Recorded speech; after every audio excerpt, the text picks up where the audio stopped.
Gist tẹ̀ni bí a ṣe gbọ́, wọ́n ní Queen Naomi wọ́n ní wọ́n wà surprise nígbà tí wọ́n gbọ́ ọ̀rọ̀ tí Dr. Elizabeth sọ nípa àǹtí wa Fashion, wípé nǹkan tí àǹtí wa Fashion ṣe nínú palace kábíyèsí wípé kì í ṣe kékeré. Wọ́n ní ìgbà tí àǹtí wa rán ọ̀rẹ́ ẹ̀ kan wá sí inú palace, wọ́n ní ọ̀rẹ́ yìí wọ́n ní ṣe ni ó bẹ̀rẹ̀ sí fẹ́ gbé contract proposal wá fún kábíyèsí. Wọ́n ní ó dẹ̀ ti pẹ́ tọ́rẹ́ yìí ti máa ń sun inú pálásì bàbá wẹ̀rin ńlá. Wọ́n nígbà tí ọ̀rẹ́ yìí dẹ̀ wá, wọ́n lòun ló rán ọ̀rẹ́ yìí wá kó wá mú nǹkan. A ti ṣe gist rí, mo kàn fẹ́ brief ẹ̀yin ni. Wọ́n ní ọ̀rẹ́ yìí wọ́n ló wá sí inú palace, wọ́n ló dẹ̀ dúró sínú palace for 10 days. Wọ́n ní ìgbà tí àǹtí wa gbọ́, wọ́n ní kò take it easy pẹ̀lú ọ̀rẹ́ yìí o. Wọ́n ní èèyàn kan wá rí Dr. Lizzie àti gẹ́yẹn tó ń sọ̀rọ̀. Wọ́n ní bí bó ṣe lọ sọ fún àǹtí wa Fashion nìyẹn, pé Dr. Lizzie àti gẹ́yẹn pé wọ́n ní friendly relation pọ̀. Wọ́n ní àǹtí wa, wọ́n ló pe Dr. Lizzie, wọ́n ló bu Dr. Lizzie. Wọ́n ló bu Dr. Lizzie débi ní pé ó ń sọ wípé àwọn èèyàn gidi, àwọn làwọn bímọ fún kábíyèsí, ẹ̀yin èèyàn lé. Tó bá jẹ́ pé lóòótọ́ ni àǹtí wa Fashion sọ bẹ́ẹ̀, tó bá jẹ́ pé lóòótọ́ ni àǹtí wa Fashion sọ bẹ́ẹ̀, ọ̀rọ̀ yẹn kò dáa. Ọ̀rọ̀ yẹn ò dáa rárá rárá, ẹ̀yin èèyàn gidi, ẹ̀yin lè bímọ fún kábíyèsí. So àwọn tí wọ́n bímọ fún kábíyèsí wọn ṣe èèyàn gidi, ẹ̀yin èèyàn lé. Wọ́n ní ọ̀rọ̀ yìí wọ́n ló jáde lẹ́yìn ìgbà tí àǹtí wa ti bẹ̀rẹ̀ wàhálà yìí nínú palace, ni wọ́n ló bú Dr. Lizzie gan, pé kí Dr. Lizzie fi òun sílẹ̀ kó má stay pẹ̀lú òun àti kábíyèsí, kó stay away. Pé nǹkan privilege tí Dr. Lizzie nínú palace yẹn lòun náà ní. Pé kí ló dé tí Dr. Lizzie tá fi máa dá sí ọ̀rọ̀ òun àti kábíyèsí àti ọ̀rẹ́ òun. Pé kán stay away. Nǹkan tá a gbọ́ nìyẹn tán ní àǹtí wa sọ. Wọ́n ní ọ̀rọ̀ yìí jáde lórí nǹkan tí àǹtí wa ṣe nínú palace nígbà tó bẹ̀rẹ̀ sí show Queen Naomi. So wọ́n ló ní kí méèdẹ̀, wọ́n ló ní kó lọ dúró. Kí tí ẹ ń ṣe méèdẹ̀, wọ́n lóbìnrin kan ni àmọ́ bóbìnrin yẹn ṣe jẹ́ sí bóyá relative ni. Wọ́n ló ní kó lọ dúró sọ́nà kó máa show Queen Naomi, kó máa wo ìgbà tí Queen Naomi máa jáde ní ibi tí Queen Naomi wà. Wọ́n ní lọ́jọ́ yẹn, wọ́n ní lọ́jọ́ tá à ń sọ yìí, wọ́n ní Simi wà pẹ̀lú Queen Naomi. Wọ́n ní Simi ló lọ bá woman yẹn, ló pariwo mọ́ woman yẹn. Pé kí ló dé, kí ló ń dúró síbẹ̀ yẹn fún, kí ló ń ṣọ́ ẹ̀gbọ́n òun fún. Wọ́n ní Simi wá lọ jábá, ó wá lọ kí fún pé kó stop ìwà tó ń wù, bí a ṣe gbọ́ nìyẹn. Ṣùgbọ́n lọ́wọ́lọ́wọ́ tá a wà yìí, wọ́n ní àwọn àti Simi àwọn ni wọ́n ń jà. Pé nítorí pé ó ń ṣọ́ Queen Naomi nínú palace. Wọ́n ló lóun fẹ́ rí Queen Naomi. Ọ̀tọ̀ ló ní ibi tí Queen Naomi ń gbé yẹn, òun ló yẹ kó wà ń bẹ́ẹ̀ pé kì í ṣe Queen Naomi.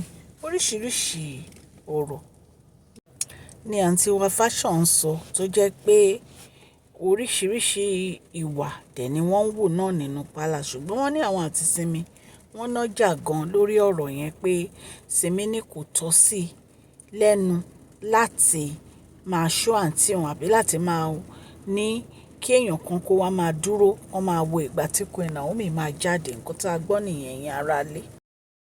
So ìgbà tí Dr. Elizabeth sọ ọ̀rọ̀ yìí fún Queen Naomi, ó ya kábíyèsí lẹ́nu wípé àǹtí wa Fashion ó lè sọ irú ọ̀rọ̀ báyìí.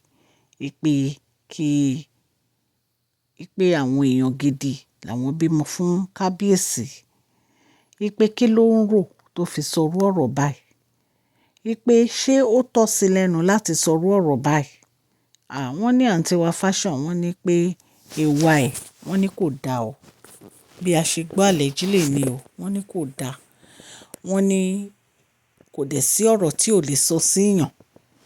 Nǹkan tá a gbọ́ allegedly nìyẹn o. Ẹ mọ̀ pé mi ò bá wọn gbénu palace, bọ̀ nǹkan tá a bá gbọ́ àwa máa wá torchlight ẹ̀ sí yín.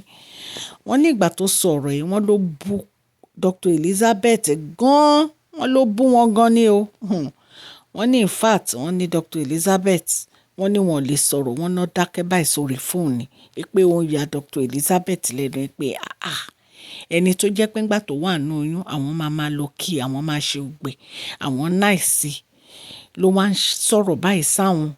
ẹ̀yin náà wo bí àǹtí wa bó ṣe mú kí Mercedes Benz Princess Adéwámiwá tó bẹ̀rẹ̀ sí gbé kiri tán ní pé kábíyèsí ní pé àwọn ò gbúdọ̀ rí kó fọwọ́ kan kí ìyẹn o pé nítorí Princess Adéwámiwá ni wọ́n ń fi mọ́tò yẹn gbé kiri wọ́n lọ́mọ yẹn gan ti dé láti school wọ́n ní ọmọ yẹn máa dúró dè kó tó dé pé wọ́n gbé mọ́tò yẹn padà wá sí inú pálásì ni tó bá ti gbé jáde ẹ̀yìn èèyàn lé wọ́n ní gbogbo àwọn ìwà báyìí wọ́n ní bàbá wẹ̀rin ńlá inú wọn ò dùn sí. ẹ̀yin èèyàn lé ẹ jẹ́ kí n kí ẹ̀yin olólùfẹ́ mi ní ilé lóko àti lẹ́yìn òde wípé ẹ káàbọ̀ sí Mashola Gist TV. Mashola Gist TV ń kí yín. Mashola Gist TV ń kí yín. Adúpẹ́ àtọpẹ́dá. Mashola Gist TV ń kí yín. Mashola Gist TV ń kí yín o. Ó ní ẹ ṣé o lọ́wọ́ ọkùnrin, lọ́wọ́ obìnrin, lọ́wọ́ ọmọdé. Ó ní ẹ ṣeun àdúpẹ́ àtúnọpẹ́dá ní ọwọ́ yín. Mashola Gist TV ń kí yín. ẹ̀yin èèyàn lé orúkọ mi ní Mashola Yorùbá ni mo máa ń sọ lórí channel yìí. A ń sọ nítorí pé a fẹ́ gbàgbé àṣà àti èdè wa. A dẹ̀ tún sọ fún ọ̀pọ̀lọpọ̀ àwọn tí wọ́n gbọ́ Gẹ̀ẹ́sì. A ń sọ̀rọ̀ nípa celebrity gist, royal gist, politics àti gbogbo nǹkan tó ń ṣẹlẹ̀ ní agbègbè orílẹ̀-èdè bàbá wa ní ilẹ̀ Nàìjíríà.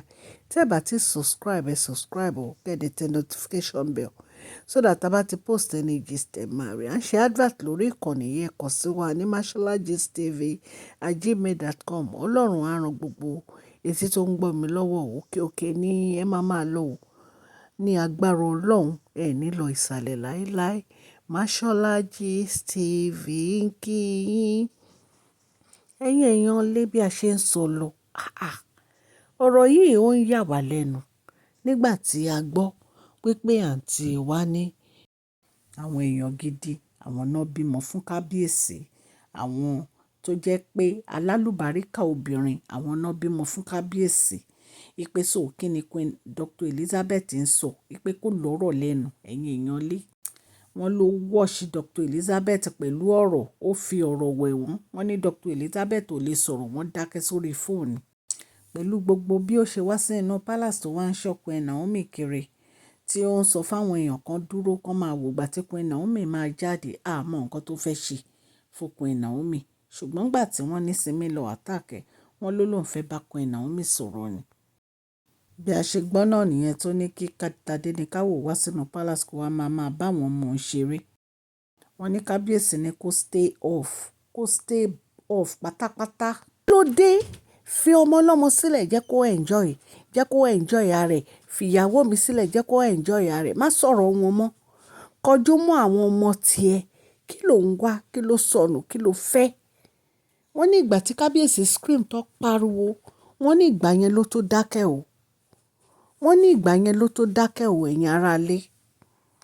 wọ́n ní ṣe ló bẹ̀rẹ̀ sí complain o wípé òun wà nínú family nígbà tí ò sí fẹ́ nígbà tí ò sí rẹ́pọ̀ kí ló dé tó jẹ́ pé irú family wọn ò nífẹ̀ẹ́ wọn ò ní rẹ́pọ̀ báwo làwọn ọmọ òṣèlú máa bára wọn ṣeré wípé bẹ́ẹ̀ náà ni àwọn ìyàwó wọn náà gbogbo wọn ń dì kákàdí kúkú wọ́n ń ṣe lọ́tọ̀ọ̀tọ̀ àbàwá kọ̀ọ̀kan ẹ̀yin aráalé wọ́n ní wọ́n láǹtí wá rojọ́ ilẹ̀kùn ni o wọ́n ló ní kí ló dé ọ̀rọ̀ kékeré Queen Naomi a ti gbọ́dọ̀ paroko lọ a ti lọ rojọ́ fún paroko a máa support Queen Naomi gbígbà tó yẹ pé ṣíṣe ò gbọ́dọ̀ balẹ̀ Queen Naomi wọ́n lọ́rọ̀ yìí wọ́n ní kì í ṣe kékeré o wọ́n láǹtí wá ń tu gbogbo tinú ẹ̀ jáde ni o wọ́n ló ń tu gbogbo tinú ẹ̀ jáde ni o wọ́n ní ó rojọ́ wọ́n ní ilẹ̀kùn ni wọ́n ní kábíyèsí ní kí ló dé gan-an kí ló ń wá ìwọ obìnrin yìí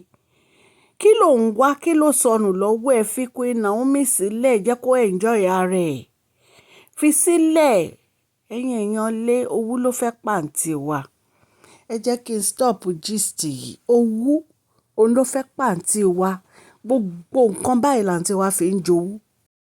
báwo lèèyàn ṣe máa sọ̀rọ̀ bàǹtàbàǹtà báyẹn sí ọmọ ẹnìkejì tó dẹ̀ mọ̀ pé ẹni yìí òun wojú Ọlọ́run, ṣó tọ́ sí àǹtí wa láti sọrú ọ̀rọ̀ báyẹn? Wọ́n ní ìgbà tí kábíyèsí gbọ́ ọ̀rọ̀ yẹn wọ́n ló dùn kábíyèsí gan pé àà lẹ́nu ẹ̀. Wọ́n ló sọ̀rọ̀ yẹn wọ́n ní ilẹ̀kùn. Jealousness ló fẹ́ pa àǹtí wa. Ẹ máa jealous Queen Naomi all the time. Kí ló dé? Kí ló dé? Gbogbo nǹkan tẹ́lẹ̀ fẹ́ ni bàbá yìí ń ṣe fún yín, ni bàbá erin là ń ṣe fún yín. Ẹlẹ́fẹ́ lé, ó ra lé fún yín. Ẹlẹ́fẹ́ mọ́tò, ó ra mọ́tò fún yín. Kò sí nǹkan tẹ́lẹ̀ fẹ́ tẹ́ ẹ gbà. Still yet, jealousness ló fẹ́ pa gbogbo yín. Ẹ fẹ́ jowú. Owú yìí ṣáà ni. Ẹ̀ẹ́dẹ̀ lè bá Queen Naomi, kò sí bẹ́ẹ̀ ṣe lè sáré tó ẹ kàn máa kánra yín lẹ́sẹ̀ ni. Ẹ lè bá Queen Naomi láíláí. Ẹ lè bá. Because nǹkan tí Ọlọ́run tó bá ti dì, kò sí ẹni tó lè tú.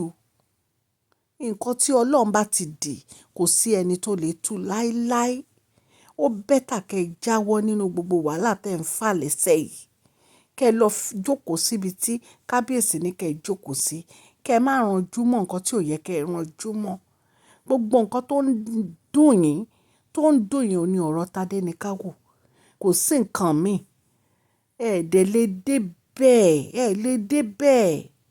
Ẹ jáwọ́, enough is enough. Ẹ̀yin èèyàn lé bí a ṣe gbọ́ nìyẹn o. Lọ́la àǹtí wa tún bẹ̀rẹ̀ ẹjọ́ o lórí ọ̀rọ̀ Queen Naomi àti Tádé ní ká wò. Wọ́n ní kábíyèsí bínú, wọ́n dẹ̀ sọ fún un kó stop tí ó bá fẹ́ rí wàhálà. Bíbí ni màá fi òpin gist sí, ṣùgbọ́n tí bá ti gbọ́ update, màá tún mú wá ní agbára Ọlọ́run Elédùmarè ọba láàánú á ṣàánú fún gbogbo etí tó ń gbọ́ mi o. Ní agbára Ọlọ́run, ìdùnnú, ayọ̀, àlàáfíà òun ló máa jẹ́ tiyín àti tèmi o. A ní fi ọwọ́ gbé ọmọ sí o. A ní mọ sáré ọmọ o. Ẹni ẹlẹ́ni ò ní gbà ṣe wá ṣe o. Gbogbo nǹkan tá a bá ti ń dáwọ́lé báyìí, a máa yọrí sí rere ni ní agbára Ọlọ́run. Mo dúpẹ́ lọ́wọ́ ọkùnrin, lọ́wọ́ obìnrin, lọ́wọ́ ọmọdé, lọ́wọ́ àgbà, lọ́wọ́ new subscribers àti old subscribers. Òkè òkè ni ọlá yín á máa lọ o. Ẹ má gbàgbé kẹ́ bá mi fún fídíò yìí ní thumbs up o. Please share this video, like and subscribe. God bless you. Mashola Gist TV ń kí yín.